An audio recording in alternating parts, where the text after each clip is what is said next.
కార్యక్రమానికి అధ్యక్షత వహిస్తున్న మిత్రులు కేశవ్ గారు, అలాగే వేదికను అలంకరించిన పెద్దలు, అలాగే నాతో పాటు వచ్చిన అతిథిగా వచ్చిన వినోద్ కుమార్ గారు, మీడియా మిత్రులు అందరికీ నమస్కారం. ఈరోజు 10 ఏళ్ల తర్వాత కొత్త ప్రభుత్వం వచ్చింది. మొట్టమొదటిగా ప్రాధాన్యత క్రమంలో వ్యవసాయాన్ని, విద్యను, ఉపాధిని, వైద్యాన్ని తీసుకున్నాం. ఈ 4 సెక్టర్లో పేద ప్రజలకు, వెనుకబడ్డ ప్రజలకి, అభివృద్ధి ఫలాలు అందుకోలేని ప్రజలకు ఉపయోగం జరుగుతుంది. అందులో అత్యధికంగా వెనుకబడ్డ మన ఎస్సీ సోదరులు, వాళ్ళకు ఉపయోగకరంగా ఉంటుంది అని చెప్పి మా ప్రభుత్వం కార్యక్రమాలు చేస్తూ ఉంది. మన 20 లక్షల మందికి ఇల్లు కట్టేయడానికి 5 లక్షల రూపాయలు ఇస్తాము. దళితులు, గిరిజనులకు 6 లక్షలు. ఈ సంవత్సరం 3,500 ఇళ్ళు మొదలైతే సంక్రాంతి తర్వాత ప్రతి సంవత్సరం 3,500, 4,000 ఈ నియోజకవర్గానికి వస్తాయి. అంటే మన నియోజకవర్గానికి దాదాపుగా 19 నుంచి 20,000 ఇళ్ళు మన నియోజకవర్గానికి వస్తాయి ఒక్క 5 సంవత్సరాల్లో. వాళ్ళు 10 సంవత్సరాల్లో మన నియోజకవర్గానికి ఇచ్చిన ఇళ్ళు ఏంటి అంటే 1,500. ఎక్కడ 20,000, ఎక్కడ 1,500. ఈ అంతరం మీరు గమనించాలి. అందుకే పక్కాగా మన దళితులకు, వాళ్ళ కుటుంబాలకు ఏం కావాలి, ఏమిస్తే వాళ్ళు వాళ్ళ కాళ్ళ మీద నిలబడతారు, భవిష్యత్తులో దేశానికి కావాల్సిన ప్రొడక్టివిటీ కావచ్చు, శ్రమశక్తిని అందిస్తారో ఆ రకంగా ఆలోచన చేస్తూ ఉంది కాంగ్రెస్ ప్రభుత్వం. మహిళలు ఈరోజు ఎంత పెద్ద మార్పు అంటే మీరందరూ పెద్దలు ఉన్నారు తెలుసుకోవాలి. చాలా మంది హాస్టల్లో చదువుకున్న వాళ్ళు ఉన్నారు. ఇక్కడ ఉన్నోళ్ళు గద్వాల్ నుంచి, అనంతపూర్ నుంచి మహబూబ్ నగర్ రావాలంటే కూడా రాన్పూర్ 300 రూపాయలు అయింది. అట్లా చాలా మంది వచ్చిన వాళ్ళు ఉన్నారు. మా వినోదనతో సహా బస్ టికెట్ కు డబ్బులు లేవు కాబట్టి తల్లిదండ్రులు పిల్లలు చూడడానికి 6 నెలల సంవత్సరానికి కూడా కాకపోతుండే. పిల్లలు కూడా సెలవులలో కూడా పైసలు ఖర్చు అవుతాయని చెప్పి ఇక్కడనే హాస్టల్లో ఉండుకుంటూ అక్కడ ఇక్కడ భోజనం చేసుకుంటూ ఏదో పని చేసుకునే వాళ్ళు. ఎవరు ఎక్కువ హాస్టల్లో ఉండేది ఈరోజు పేద దళితులు, బీసీ వర్గాలు. మరి వాళ్ళ అవసరాలు, ఆడబిడ్డలు ఉన్నారు దాంట్లో, ఇంట్లోకెళ్ళి బయటికి వెళ్ళరు, ఎన్నో ఆటంకాలు ఉన్నాయి వాళ్ళకి చదువుకోవడానికి. దీన్ని అర్థం చేసుకొని ఆడపిల్లలకు ఉచిత బస్సు ప్రయాణం పెట్టినాం. దాంతో ఎంత మార్పు వస్తుంది అంటే ఈరోజు మన ఇళ్లలో ఆడపిల్లలు ఏం చదువుతుంది అనుకున్న పోయిబిడ్డ చదువుకోపో అని చెప్పి ఎంకరేజ్ చేసే పరిస్థితి ఈ రోజు ఆర్టీసీలో ఉచిత ప్రయాణానికి వస్తూ ఉంది. చాలా పెద్ద మార్పు. రేపు మారుతున్న ప్రపంచంలో ఖచ్చితంగా కుటుంబంలో 2 ఉద్యోగాలు చేయాల్సిన అవసరం ఉంది, 2 పని చేయాల్సిన అవసరం ఉంది. అప్పుడే మనం మన పిల్లలకు, మన కుటుంబానికి మెరుగైన జీవితం అందించగలుగుతాం. అటువంటప్పుడు మన ఇంట్లో ఉన్న మన ఆడపిల్లలు చదువుకుంటేనే వాళ్ళు రేపు మన ఇంట్లో ఉన్న వేరే ఇంటికి పోయినా చేదోడు వాదోడుగా ఉంటారు. ఆ కుటుంబం ఆర్థిక పరిస్థితి మెరుగుపడుతుంది. అందుకే జనాభాలో సగం ఉన్న ఆడబిడ్డలకు ఈ రోజు అన్ని అందాలే వాళ్లకు ఎవరు ఇంట్లో కూర్చోవద్దు అన్న ఆలోచన శ్రీకారం చుట్టి ఉచిత ప్రయాణం చేస్తూ ఉన్నాం. దాన్ని సన్నాసులు అర్థం కాక వక్రీకరించే ప్రయత్నం చేసి మన ఆడబిడ్డలంట బస్సులో కూర్చొని అల్లం వెల్లిపాయలు వేసుకుంటారట, అల్లం వెల్లిపాయలు వలుచుకుంటారట, రికార్డింగ్ డ్యాన్సులు చేస్తారట. అంటే వాళ్ళ ఆలోచన ఎంత ఘోరంగా ఉంది.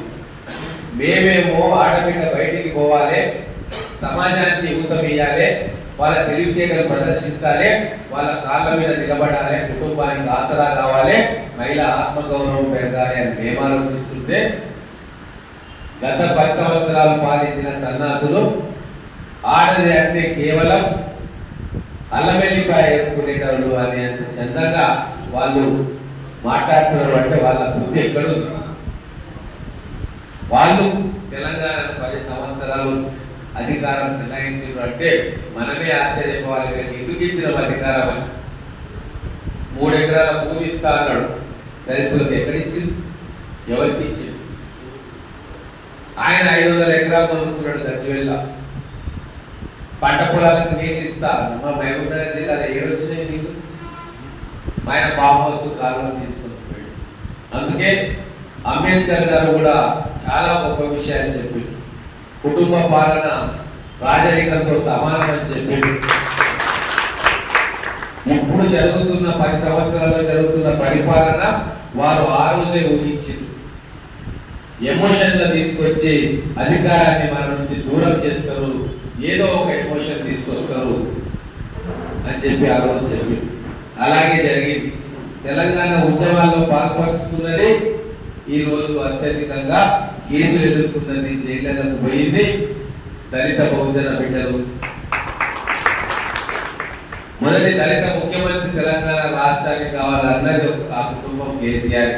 మరి అధికారం వచ్చిన తర్వాత కనీసం మంత్రి పదవులు కూడా ఇవ్వకుండా అపహాస్యం పాలు చేసి దయచేసి మీరు మనసులో పెట్టుకోవాలని నేను చెప్తా ఉన్నాం. ఇప్పుడేం ఎలక్షన్స్ లేవు, ఏం లేవు, కానీ జరిగిన అన్యాయం, జరిగిన అవమానం ఖచ్చితంగా మనసులో పెట్టుకోవాలి. ఒక ప్రజాస్వామిక వాతావరణం ఇప్పుడు ఉంది.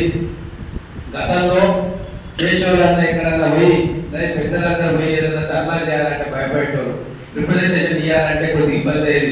ఏడ పోలీసులు వస్తారో, ఎక్కడ కేసులు పెట్టారు. ఇక్కడ ఏ నిర్బంధాలు లేవు. మీ హక్కుల కోసం మీరు గొంతెత్తవచ్చు, మీరు ఎమ్మెల్యేలను కలవచ్చు, మంత్రులను కలవచ్చు, ముఖ్యమంత్రులను కలవచ్చు. ఇది ప్రజాస్వామ్యం. ఇట్లా ఉండాలి ప్రజాస్వామ్యం అని చెప్పి మన రాజ్యాంగంలో పొందుపరిచిన మాననీయ అంబేద్కర్ బాటలో మనం చదవాలి. ఎక్కడ నియంత్రణతో ఉంటుందో, ఎక్కడ ఏక వ్యక్తి పాలన ఉంటుందో ఆ పాలన అంబేద్కర్ సూచించిన విధానాలకు వ్యతిరేకం అని చెప్పి మనం గమనించాలి. ప్రజాస్వామ్యం అంటే నలుగురితో మాట్లాడాలి, నలుగురు అభిప్రాయాలు తీసుకోవాలి. ఆ నలుగురు ఒక కుటుంబానికి చెందిన వాళ్ళు ఉండకూడదు. సమాజంలో ఉన్న అన్ని వర్గాల నుంచి రిప్రజెంటేషన్ ఉండాలి. వాళ్ళందరి సూచనలు సలహాలు తీసుకోవాలి. దాన్ని ప్రజాస్వామ్యం అంటారు. కానీ 10 సంవత్సరాల్లో ఒక కుటుంబం కోసం ఒక కుటుంబం జరుపుకున్న పాలన తప్ప అది ప్రజాస్వామ్యం కాదు. చెప్పాలంటే ఆ రోజు అధికారంలో ఉద్యమంలో 2, 3 లేదా 4, అధికారంలో 4. ఎన్నో సంవత్సరాల నుంచి కనీసం మంచి భోజనాన్ని పెట్టుకోలేని దురవస్థలో మనం ఉండి 10 సంవత్సరాలు. తెలంగాణ వచ్చిన తర్వాత కూడా మార్పు రాలేదు. మేము వచ్చిన తర్వాత మన ప్రభుత్వం కమిటీ వేసి ఏం చేస్తే బాగుంటుంది అని చెప్పి రిపోర్ట్ తీసుకొని మొట్టమొదటగా ఎస్సీ గురుకులాలు, బీసీ గురుకులాలు, ఎస్టీ గురుకులాలు, మైనార్టీ గురుకులాలు, ఈ గురుకులాల్లో చదువుతున్న పిల్లలకు అత్యద్భుతంగా మెనూ తీర్చిదిద్ది మన ఇంట్లో మన పిల్లలకు పెట్టుకునే దానికంటే కూడా మంచిగా ప్లాన్ ప్రకారంగా టైంలు మనం తయారు చేసుకొని పిల్లలకు పెడతా ఉన్నాం. ఎన్నో వేల మంది టీచర్లను కూడా మనం ఈరోజు పోస్టింగ్ ఇచ్చుకొని ఆ స్కూళ్ళలో మొత్తం 14,000 ప్రభుత్వ పాఠశాలలకు మౌలిక వసతులు లేకుండే, టాయిలెట్స్ కూడా లేకుండే, డ్రింకింగ్ వాటర్ లేకుండే, ఎలక్ట్రిసిటీ లేకుండే, వాటన్నింటినీ కూడా మనం మొదటి సంవత్సరంలో చేసుకున్నాం. విద్య మీద దృష్టి పెడితే మొదలు బాగుపడేది అట్టడులో ఉన్న ఎస్సీ సోదరులే. వాళ్ళకు విద్యను తీయాలి. వాళ్ళలో కొంతమంది విద్యకు నోచుకున్నారు, కొంతమంది పాఠశాలకు పోయినరు, ఇంటర్, డిగ్రీ, పీజీ కంప్లీట్ చేసుకున్నారు. ఇంకా విద్యకు నోచుకొని పాఠశాల గుమ్మం తొక్కని వాళ్ళు కొన్ని లక్షణం అనుకున్నారు. సో అటువంటి వాళ్ళకి విద్యను అందించాలనే లక్ష్యంతో ఈరోజు మా ప్రభుత్వం పనిచేస్తూ ఉంది. మరి చదువుకున్న వాళ్ళకు కూడా ఉపాధి అవకాశాలు రావాలంటే వాళ్ళకు నైపుణ్యం నేర్పాలి. అందుకే స్కిల్ డెవలప్మెంట్ కోసం ఐటీఐలను ఏటీసీలుగా మార్చింది. ఇంకా ఇంటిగ్రేటెడ్ స్కూల్స్ దగ్గర స్కిల్ డెవలప్మెంట్ సెంటర్లు పెడతా ఉన్నాం. మన పిల్లలందరికీ కూడా నైపుణ్య శిక్షణ ఇస్తా ఉన్నాం. చాలా మంది ప్రభుత్వ ఉద్యోగాలను చూస్తారు, కానీ ఉద్యోగాల కల్పనలో ప్రభుత్వ రంగంలో కేవలం 2% ఉద్యోగాలు వచ్చాయి. మిగతా 95% మనం ప్రైవేట్ రంగంలోనే లేదా మన కాళ్ళ మీద మనం నిలబడే ఉపాధి తీసుకోవాల్సి వస్తుంది. మరి అందుకే వాళ్ళని మనం ట్రైనింగ్ ఇవ్వాలి, మన పిల్లలకు మనం ట్రైనింగ్ తీసుకోవాలి భవిష్యత్తు కోసం అన్న ఆలోచన మనం చేస్తూ ఉన్నాం. ఎక్కడ లేని విధంగా మహబూబ్ నగర్ పట్టణంలో కూడా అనేక మార్పులు తీసుకురావడానికి మేము ప్రయత్నం చేస్తూ ఉన్నాం. మీ అందరూ కూడా సహకారం చేస్తూ ఉన్నారు.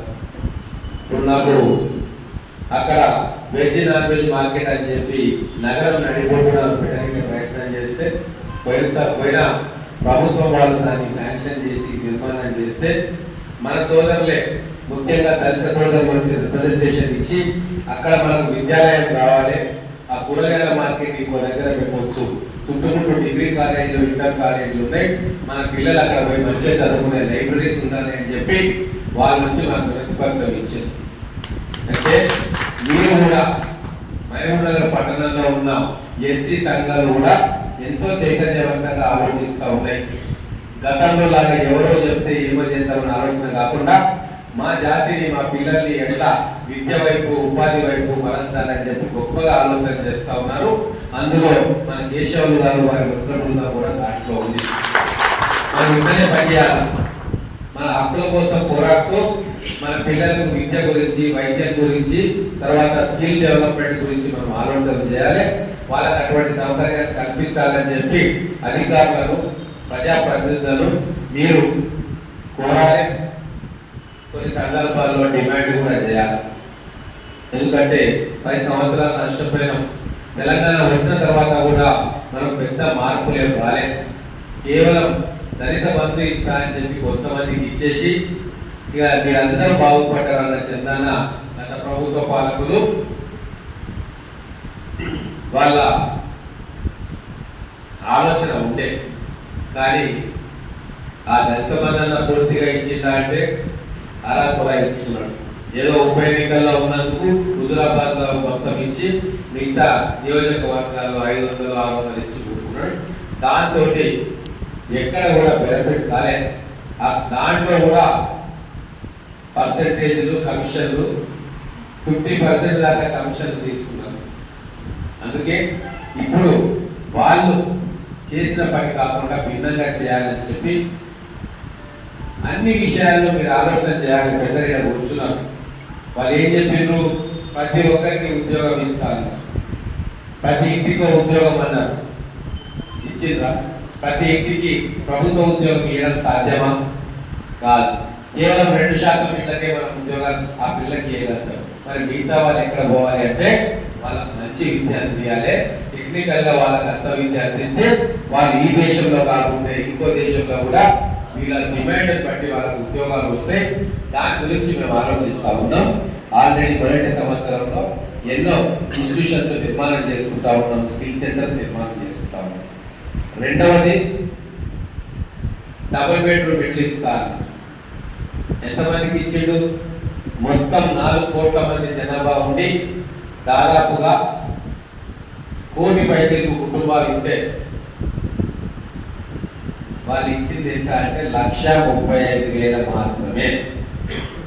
పెద్ద గొప్పలు చెప్పుకొని ఎన్నోసార్లు ఓట్లు ఇచ్చుకొని నీకు ఇష్టమని ఆశలు రేపి వాళ్ళు ఇచ్చింది ఎంత తెలంగాణలో 1,35,000 అఫీషియల్ రికార్డ్. ఇంకా మిగతావన్నీ అట్లనే పడున్నాయి, సగం చేస్తున్నారు. వాటిని కూడా ఇచ్చే కార్యక్రమం, ఉన్నదాన్ని ఇచ్చే కార్యక్రమం కాంగ్రెస్ ప్రభుత్వం చేస్తూ ఉంది. అదే గతంలో కాంగ్రెస్ ప్రభుత్వం అధికారంలో ఉన్నప్పుడు ఉమ్మడి ఆంధ్రప్రదేశ్లో 32 లక్షల ఇందిరా ఇల్లు ఇచ్చినాం. తెలంగాణ లెక్క చూస్తే ఖచ్చితంగా దాదాపుగా 14 లక్షల ఇల్లు ఆ రోజు కాంగ్రెస్ ప్రభుత్వం ఇచ్చింది. ఎక్కడ 14 లక్షలు, ఎక్కడ 1,35,000. అంటే కంపేర్ చేసుకోవడానికి కూడా సాధ్యం కానంత గొప్ప పని ఆ రోజు కాంగ్రెస్ ప్రభుత్వం చేసింది. ఇది మీరు గుండెలో పెట్టుకోవాలని చెప్పుకోవాలి. క్యూ న్యూస్ ఛానల్లో పనిచేయటకు అనుభవం గల సీనియర్ వీడియో ఎడిటర్స్ కావాలను సంప్రదించవలసిన నెంబర్ 8688926084. qnewsads@gmail.com ను సంప్రదించండి. లైక్ చేయండి.